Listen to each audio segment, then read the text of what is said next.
Okey. Bertemu lagi kita di dalam bahagian yang terakhir di dalam tajuk wahyu yang pertama. Baik, kita lihat.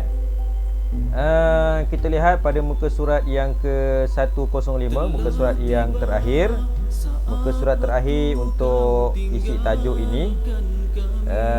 Muka surat terakhir ini ialah tentang iktibar. Iktibar macam yang saya dah cakap tadi tu. Iktibar ni ialah tauladan lah. Apabila berlaku kisah ini, apakah tauladan atau apakah perkara baik yang kita boleh ambil daripada kisah ini. Baik, mari kita baca bersama-sama. Okey, kita lihat. Al-Quran ialah wahyu yang diturunkan kepada Nabi Muhammad sallallahu alaihi wasallam. Kita mestilah menjadikan Al-Quran sebagai panduan hidup bagi mencapai kejayaan di dunia dan juga akhirat. Maknanya sekarang ni nak berjaya di dunia dan di akhirat, asasnya ialah dengan menggunakan Al-Quran. Kerana apa murid-murid? Kerana apa? Kerana di dalam Al-Quran itu ada banyak kisah. Okey, ada banyak kisah yang boleh memberi inspirasi kepada kita untuk lebih berjaya pada masa hadapan. Okey. Cuma syaratnya apa? Syaratnya Al-Quran itu perlu dibaca.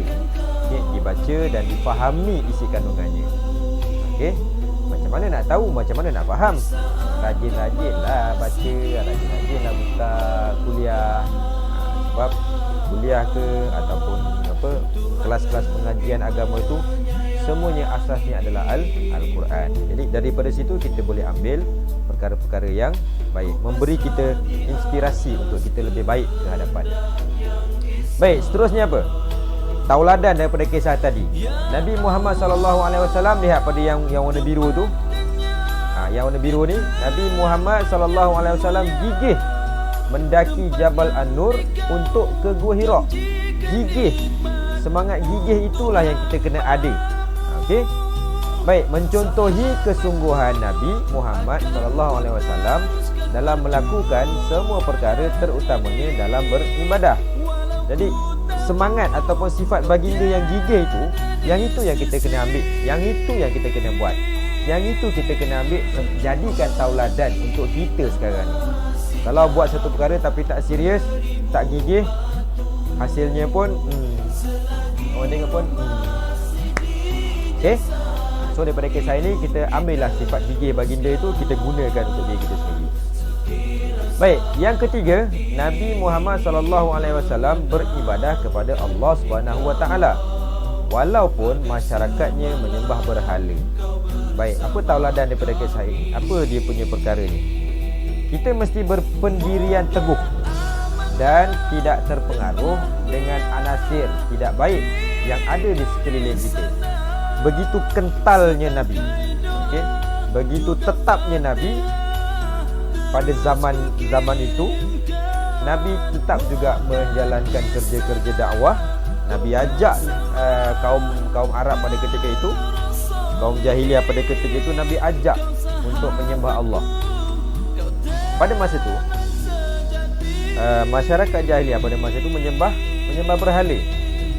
Seperti yang dah saya ceritakan dalam kelas, memang tak ada maknanya dia nak percaya pada Nabi Muhammad. Tapi walaupun sikap masyarakat jahiliah pada masa itu ditolak Nabi sungguh-sungguh, dia tak mahu kepada apa yang Nabi bawa. Tetapi Nabi dianugerahkan oleh Allah Subhanahu Wa Taala dengan sifat kental itu. Nabi teruskan juga ajak masyarakat Arab jahiliah untuk sama-sama menyembah Allah. Walaupun pada masa itu Nabi Muhammad dapat ancaman bunuh, Nabi Muhammad diganggu dan sebagainya, Nabi tetap buat. Inilah contoh semangat yang perlu kita ikut. Okey. Kita tak akan jadi Nabi, tetapi kita boleh ikut apa yang Nabi buat. Baik, seterusnya apa? Tauladan yang seterusnya ialah wahyu yang pertama ialah Iqra. Okey, wahyu pertama ialah Iqra, iaitu bacalah. Okey, bacalah. Baik, kalau kamu ingat balik kisah tadi, Nabi Muhammad SAW disuruh baca tapi dia tak reti baca. Nabi Muhammad mengalah tak? Tak, dia tidak mengalah. Okey. Bahkan dia lebih tekun. Okey, tekun menuntut ilmu dan menjadikan amalan membaca sebagai tabiat. Okey, Nabi tekun. Kalau Nabi tekun, Nabi boleh tekun, kita ni apa lagi? kita ni dikelilingi dengan macam-macam benda yang boleh membantu kita. Jadi tidak mustahil kita juga akan ikut apa yang Nabi buat. Kalau Nabi tekun, kita mesti tekun. Okey. Tidak boleh menjadi sebab.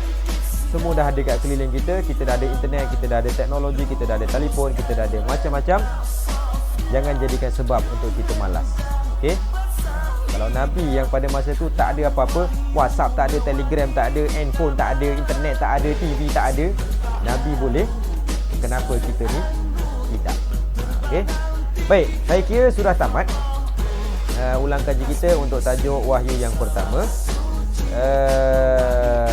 Apa nama ni, kamu boleh lihat. Jadinya saya ingat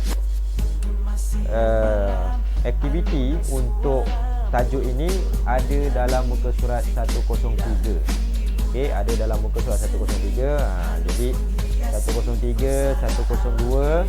Jadi aktiviti untuk tajuk ini sebagai pengukuhan, saya syorkan untuk kamu buatlah latihan ini di rumah. Kita tak tahu bila kita akan pergi ke sekolah semula. Okey.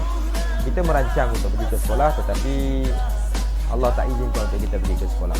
Jadi sementara kita tak pergi ke sekolah, kita ada masa yang panjang, isikan masa kita dengan benda yang berfaedah. Okey.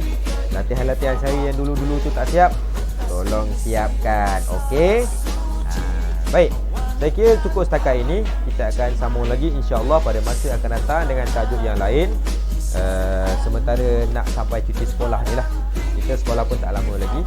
Jadi kamu bolehlah minta bantuan pada ibu, pada ayah, ataupun pada apa tu, pada abang kamu, pada kakak kamu, sekiranya kamu tidak faham bagaimana latihan ini nak buat. Kan kita ada teknologi. Teknologi dicipta untuk memudahkan kerja. Betul tak? Okey. Baik, saya rasa cukuplah setakat itu. Saya pun lepas ni nak pergi ke sekolah sekejap. Ada gotong royong. Jadi sehingga berjumpa lagi pada masa akan datang. Apa yang saya salah maklumat, apa yang betul datangnya daripada Allah Taala. Apa yang salah itu datangnya daripada kelemahan saya sendiri. Mungkin sebab saya terlupa, mungkin saya tergugup depan kamera ni. Takut tau nak masuk TV tau. Lagi pula nak masuk YouTube. Tak berani tuan-tuan. Tak berani weh. Saya tak berani. Tapi saya beranikan juga. Saya lawan juga. Pasal apa? Sebab saya fikir kita gunakan teknologi ni untuk kita buat ulang kaji tajuk yang kita dah belajar. Asyik tengok muka orang lain je, sekali-sekali tengoklah muka ustaz yang handsome ni. Okey. Baik, kita berjumpa lagi pada ulang kaji akan datang. Assalamualaikum warahmatullahi taala wabarakatuh. Yang baik itu datangnya daripada Allah Taala, yang salah itu datangnya daripada saya sendiri. Sekiranya ni bacalah, banyaklah membaca supaya kita dapat bertambah maklumat. Assalamualaikum warahmatullahi taala wabarakatuh. Bye bye.